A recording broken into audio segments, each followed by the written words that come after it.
तभी वहां पर छोटे पुत्र गोकर्ण पहुंचे। बहुत सावधानी से सुनिएगा।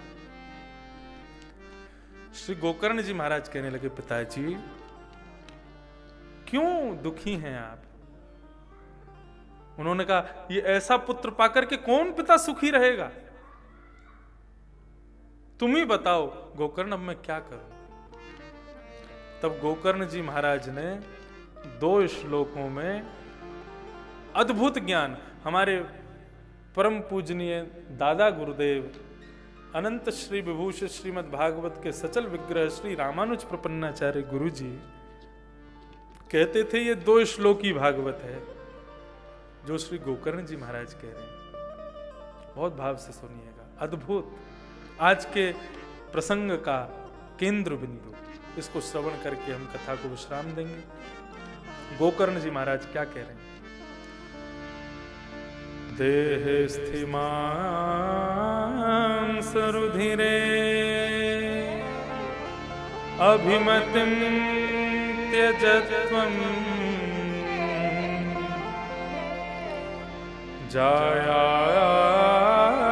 सुतादिषु सदा ममतां विमुञ्च पश्यानिशं जगदिदं क्षणभङ्गुनिष्ठं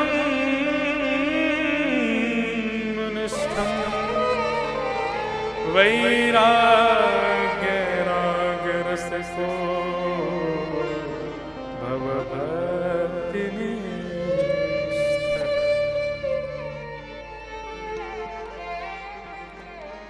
देहे स्थिमां सुरुधिरे अभिमतिम त्यजत्वम। सावधानी से सुनिएगा।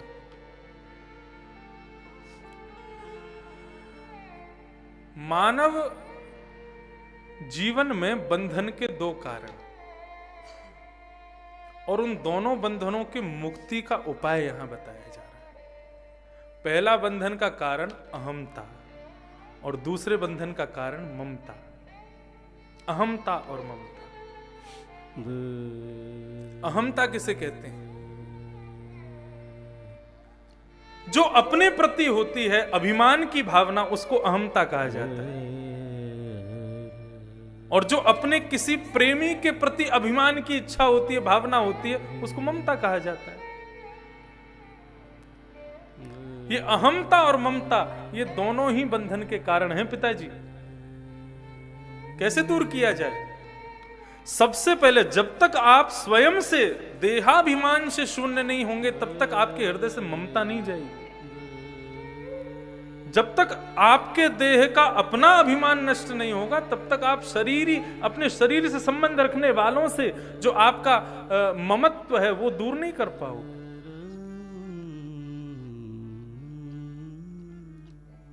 सबसे पहले अपने आप से अहमता को दूर करो। देहे स्थिमां सुरुधिरे अभिमतिम त्यजत्वम। ये देह जिसके प्रति इतना अभिमान करते हैं, जिसके रूप पर इतना अभिमान करते हैं, कैसा है ये? जब हंस अकेला उड़ जाएगा, खाली पिंजरा पड़ा रह जाएगा। ये कब तक सुंदर है? जब तक हृदय में नंद नंदन विराज रहे। जिस दिन वे इस शरीर रूपी इस पिंजरे को छोड़ करके चले जाएंगे, अपने भी इसको ज्यादा देर घर में रखने का प्रयत्न नहीं करेंगे। सूरदास जी महाराज कह रहे हैं, मन पंछी उड़ जई है जा दिन, मन पंछी उड़ जई है ता दिन तेरे तन तरुवर के,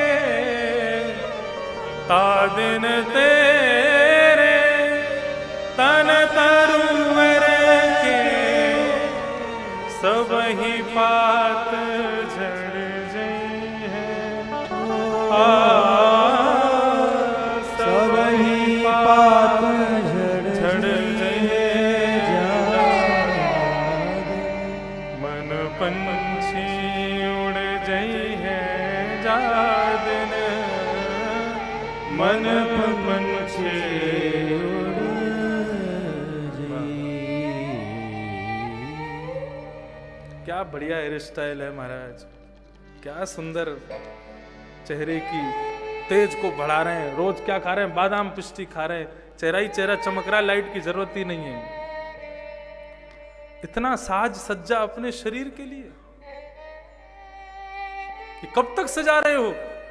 जब तक ठाकुर जी हृदय में विराजमान है तब तक इतना सजना धजना ठीक है, लेकिन जिस दिन वो चले गए ये सजावट ये सब धरी धरी रह जाएगी।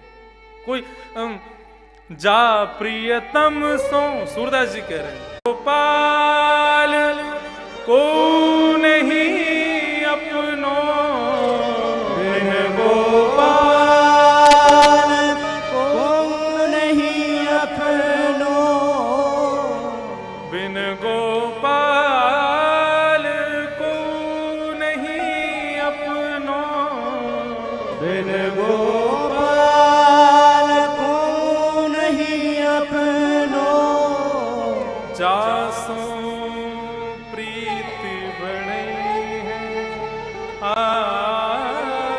जासो प्रीत घरे, मन पंछी उड़ जई है जादिन, मन पंछी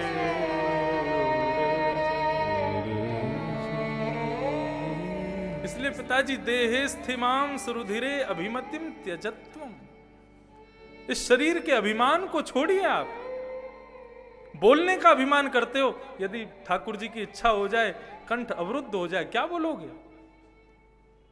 अपने स्वरूप का अभिमान करते हो, कुछ दिन ठहर जाओ, फिर खुद भी शीशा देखने में कतराओगे। सफेद बाल, आंख पे झुर्रियां, गला लटक गया, गाल लटक गए, किसका अभिमान करते हो? अभिमान करना है तो इस बात का करो कि हम ठाकुर जी के हैं, हम नंद नंदन के हैं। जिस दिन हृदय का अभिमान दूर होगा, जिस दिन अपने से अभिमान दूर होगा, उस दिन पिताजी करना नहीं पड़ेगा, अपने आप दूर हो जाएगी। क्या? ममता। जाया सुता दिशु सदा ममताम विमुंच, अहमता जिस दिन शरीर का परित्याग करेगी, ममता उसके साथ चली जाएगी। करना नहीं पड़ेगा, अपने आप हो जाएगा। पश्यानिशम जगदिदम क्षणभंगुनिष्ठम, इस शरीर को कैसे देखना चाहिए? बोले एक बबूले के जैसा, पानी का बबूला होता है, उसके जैसा संसार को देखो, और संसार के दिखने वाले प्रत्येक व्यक्ति को उसे। श्री रामानुजाचार्य गुरुजी अपनी एक किताब में क्या लिखते हैं, बहुत सुंदर बात। बोले ये दूसरों से ममता फिर भी दूर नहीं हुई तो हम अपने शरीर से तो ममता हमने छोड़ दी, लेकिन दूसरों में हमारी ममता अभी भी रमी हुई है, वो दूर कैसे होगी? तो श्री गुरुदेव भगवान कहते हैं ममता किसमें नहीं होती? संसार में ऐसी कौन सी स्थिति आती है जब अत्यंत ममत्व भी नष्ट हो जाता है? तो गुरुदेव भगवान लिखते हैं जब किसी शव को देखा जाता है तो उसके प्रति ममता नहीं होती। शव भले ही कितना ही अपना हो, उसको देख के रोना आता है, लेकिन ममता उसके प्रति नहीं जगती। इसलिए क्या करो? बोले चलते फिरते हर मनुष्य को शव समझो। ये सब शव घूम रहे हैं, ये सारे मृतक शव हैं, सब अपवित्र हैं, छूने योग्य भी नहीं हैं। ऐसी भावना आ जाएगी तो ममता भी चली जाएगी, अहमता ममता दोनों चली जाएंगी। पश्यानिशम जगदिदम क्षणभंगुनिष्ठम, इस संसार को एक बबूले के जैसा समझो। बबूला कैसा होता है? उसका जीवन का कोई पता नहीं, बन गया, देखने में सुंदर लगेगा, लेकिन अंत कब हो जाए ये उसको भी नहीं पता। वैराग्य राग रस को भव भक्ति निष्ठ, तीन बात कही, वैराग्य, राग या रसिक। या तो वैरागी हो जाओ, राग से मुक्त होकर के वैरागी हो जाओ, या फिर रसिक बन जाओ जो हमारे वृंदावन की निधि हैं, या भव भक्ति निष्ठ भक्त बन जाओ। इन तीन स्थितियों में अहमता ममता दोनों नष्ट हो जाती है। ये भाव बताए गए। दूसरे श्लोक में क्या कह रहे हैं? जब अहमता ममता दोनों चली जाएं तब क्या करना है? धर्मं भजस्व सततं त्यज लोक धर्मा सेवस्य साधु पुरुषां जहि काम तृष्णा अन्यस्य दोष गुण चिंतन माशु मुक्त्वा सेवा कथा रस महो नितरां। कथा की यात्रा बताई गई।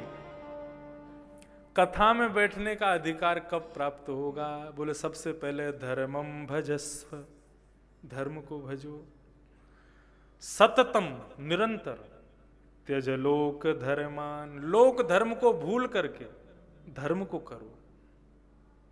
धर्म किसे कहते हैं? धारण करना ही धर्म है। सबको संभालना, धारण करना ही धर्म है। ये हमारा धर्म है, हिंदू वैदिक धर्म है। इतना समझ लो बस, धारण ही धर्म है। सेवस्य साधु पुरुषाम जहि काम तृष्णाम, काम तृष्णा से रहित होकर के सेवस्य, किसकी? साधु पुरुषाम, साधु पुरुषों की सेवा करो। साधु पुरुषों का मतलब केवल और केवल साधु, जिनको हम साधु कहते हैं, केवल वही साधु नहीं है।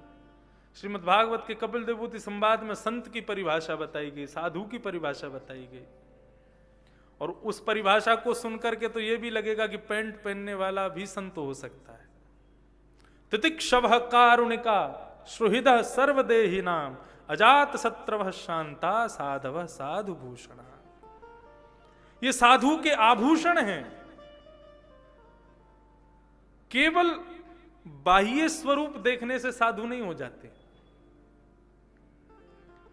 आंतरिक कुछ आभूषण हैं, यदि उनको धारण करता है तो वो साधु है। ऐसे साधुओं की सेवा करो। सेवस्य साधु पुरुषाम जहि काम तृष्णा, काम तृष्णा को छोड़ करके। अच्छा देखो, आपके अंदर से अहमता चली जाएगी, ममता चली जाएगी, ये सारे धर्म आ जाएगा, साधु पुरुषों की सेवा आ जाएगी, लेकिन फिर भी एक दुर्गुण बना रहता है। बड़े बड़े लोगों में भी ये दुर्गुण पाया जाता है। क्या? अन्यश्च दोष गुण चिंतन माशु मुक्त्वा। ठीक है, भगवान के भक्त हैं, कथा करते हैं, कथा सुनते हैं, अहमता ममता से रहित हैं, लेकिन ममता तो किसी में करते नहीं। अब दूसरों में दोष देखने लग गए, दूसरों की दोष की चिंता, चर्चा करते हैं। इसके अंदर तो ये दोष है, इसके अंदर तो ये कमी है, ये तो ऐसा है, ये तो वैसा है। ये स्थिति भी जब तक रहेगी तब तक भी जीवन कल्याणकारी नहीं होगा। दूसरों में दोष देखने की विनोबा भावे, एक बहुत बड़े संत हुए हमारे भारत के, उनको एक पत्रकार ने पूछा कि महाराज संत किसे कहते हैं? केवल एक बहुत कम सीमित अक्षरों में मुझे बताइए। तो विनोबा भावे कहते हैं, जो आंखों के आगे दिखने वाले प्रत्येक मानव में गुण का दर्शन करे और खुद में अवगुण का दर्शन करे, वही संत है, वही साधु है। अन्यस्य दोष गुण चिंतन माशु मुक्त्वा।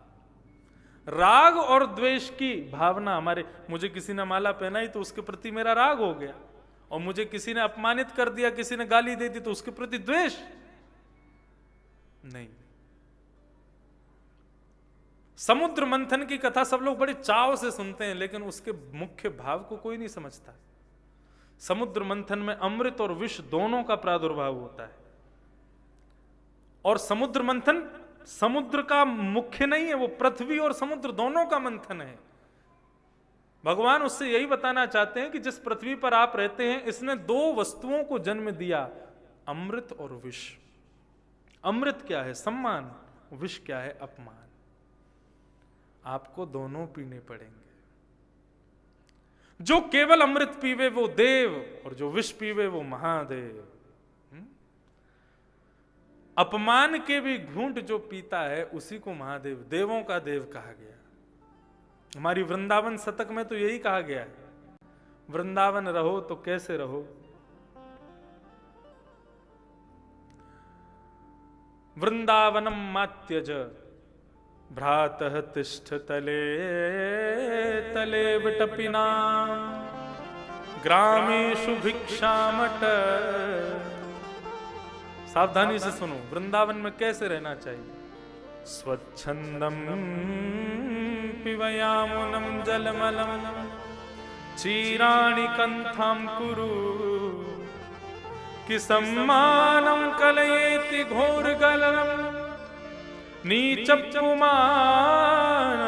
सुधा श्री राधा मुरली रवो ब्रज सखे वृंदावनम मात्यज। वृंदावन में रहो तो कैसे रहो? प्रातः कोई रह तो नहीं पाएगा, सुन लो, लेकिन फिर भी प्रातः तिष्ठ तले तले विटपिना। एक बार प्रयास करके देखना, आनंद आएगा। क्या करो? बोले ब्रजवासियों के द्वार पर जाओ, घर में भोजन मत बनाओ, और किसी अच्छे निष्ठ ब्रजवासी के यहाँ जाके और अंजलि फैला के जितना अंजलि में आ जाए उतना प्रसाद उनके घर का ले लो। ग्रामेषु भिक्षामटः, प्यास लगे तो स्वच्छंदम पिबयामुनम जलमलम, वृंदावन के श्री यमुना जी का जल पी लो। वृंदावन के नलों में भी यमुना जी का ही जल है, वही पियो। चीराणी कंथाम कुरु, अब यहां तो ये लिखा है कि भाई बढ़िया सिले गुले वस्त्र मत पहनो, चीर मतलब चीर चीतड़े इकट्ठे करके एक वस्त्र बना के पहनो, ऐसे कपड़े पहनो। मतलब कहने का मतलब है ज्यादा सज धज के मत रहो वृंदावन में, साधारण रहो। चीराणी कंथाम कुरु सम्मानम कलयाति घोर गरलम, और इसमें सबसे बड़ा क्या है? जहर। बोले सम्मान। जब आप इस प्रकार से रहने लग जाओगे, ब्रजवासियों के घर से मांग के खाओगे, यमुना जल पियोगे, बहुत साधारण रहोगे, तो क्या होगा? लोग आपका बहुत सम्मान करेंगे। वृंदावन कहता है यदि मेरे पास रहोगे और तुम्हारा कोई इस प्रकार से रहने पर सम्मान करे तो कलयाति घोर गरलम, वो जहर पिला रहे हैं तुमको सम्मान करके। और कोई दो चार गाली दे दे, ईंट पत्थर फेंक के मार दे और तुम्हारा अपमान कर दे, तो वृंदावन कहता है नीचप पुमानम क्षुधा, वो अमृत है, उसको ग्रहण करो। शास्त्राज्ञा है, अपने सम्मानजनक शब्द सुनने से, अपने लिए सम्मानजनक शब्द सुनने से पुण्य कम होते हैं, और अपने अपमानजनक शब्द सुनने से पाप नष्ट होते हैं। पुण्य का मतलब क्या है? हमने कथा कराई, हमने तीर्थ यात्रा की, उसके बदले हम क्या चाहते हैं? यश, मान, प्रतिष्ठा, कीर्ति, वैभव, यही तो चाहते हैं। कई लोगों का यही मन होता है। तो आपका कोई सम्मान करेगा तो सम्मान जितनी देर वो करेगा उतनी देर कहीं ना कहीं का पुण्य घटता रहेगा। उस पुण्य के बल पे ही तो आपको सम्मान मिल रहा है। और नीचप पुमानम क्षुधा, और कोई आपका यदि अपमान कर रहा है, इसका मतलब आपके द्वारा किए गए पापों को नष्ट कर रहा है। कोई गाली दे दे तो उसके हाथ जोड़ देना, बोले 4-5 गाली और दे दो। क्यों? बोले तुम हमारे अपमान नष्ट, हमारे पाप नष्ट कर रहे हो। वृंदावन कहते हैं नीचप पुमानम क्षुधा। क्या करो?